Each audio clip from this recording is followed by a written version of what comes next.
Lawak.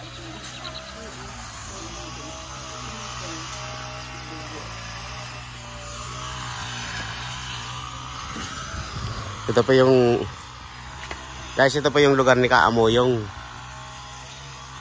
Ito po yung lugar ni Kaamoyong ngayon.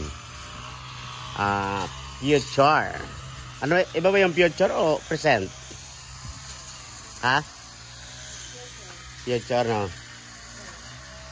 Tama. Kasi present ngayon.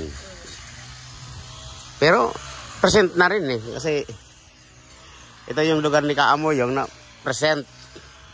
Present na rin kasi, nandiyan na yung ano eh. Pag-ari.